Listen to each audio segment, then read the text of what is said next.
ব্রাহ্মণবাড়িয়ায় আখের রস থেকে তৈরি হচ্ছে রসালো গুড় লালি। শীত মৌসুমে পিঠা পায়েস তৈরিতে এই গুড় বেশ জনপ্রিয়।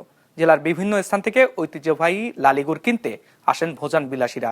কৃষি বিভাগের হিসাবে চলতি মৌসুমে প্রায় 2,20,00,000 টাকার লালি বিক্রি হবে। ব্রাহ্মণবাড়িয়া রিপোর্টার আশিক মান্নান হিমেলের পাঠানো তথ্য ছবিতে ডেস্ক রিপোর্ট।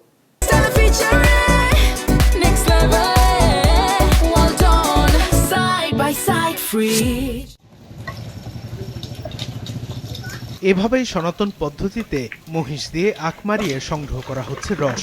এই রস থেকে তৈরি হয় রসালো গুড়, যা পরিচিত লালি নামে। চলতি মৌসুমে ব্রাহ্মণবাড়িয়া জেলায় প্রায় 27 হেক্টর জমিতে আখের আবাদ হয়েছে, আর উৎপাদনের লক্ষ্যমাত্রা ধরা হয়েছে 2835 টন, যার বেশিরভাগই ব্যবহৃত হবে লালি উৎপাদনে। শীত মৌসুমকে ঘিরে প্রতি বছরের মতো এবারও ব্রাহ্মণবাড়িয়ার বিজয়নগরে চলছে লালি উৎপাদনের ধুম। মাড়াইকৃত রস বড় পাত্রে 3 থেকে 4 ঘন্টা জাল দেওয়ার পর তৈরি হয় এই লালি। সাধারণত কার্তিক থেকে ফাল্গুন মাস পর্যন্ত লালি তৈরি করা হয়। বর্তমানে উপজেলার বিভিন্ন গ্রামে 10 থেকে 12 জন উদ্যোক্তা এই কাজের সঙ্গে জড়িত। পুঁজি আছে আমরা মহিষ ঘাস, তারপর আখের হেট নিয়ে আমরা 4 লাখ টাকা বিক্রি হবে, 6,50,000 টাকা। 2.5 লাখ টাকা থাকবে আর কি আমাদের।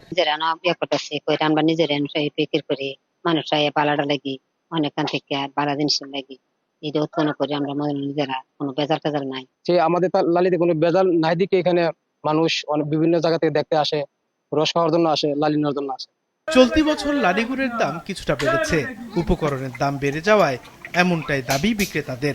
আগের বছরের চেয়ে 20 টাকা পর্যন্ত বেড়ে প্রতি কেজি গুড় বিক্রি হচ্ছে 170 টাকা দরে। সুস্বাদু এই গুড় কিনতে দূর দূরান্ত থেকে ছুটে আসেন রসনা বিলাসীরা।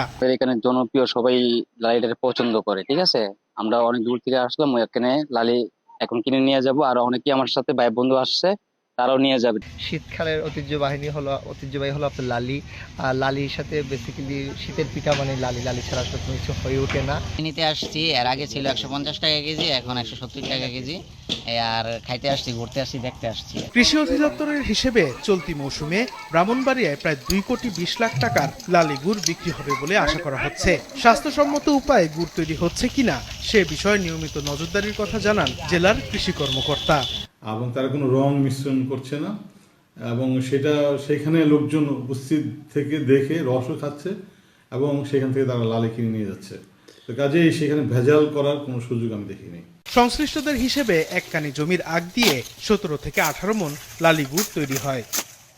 বিজনেস রিপোর্ট, মাছরাঙা টেলিভিশন।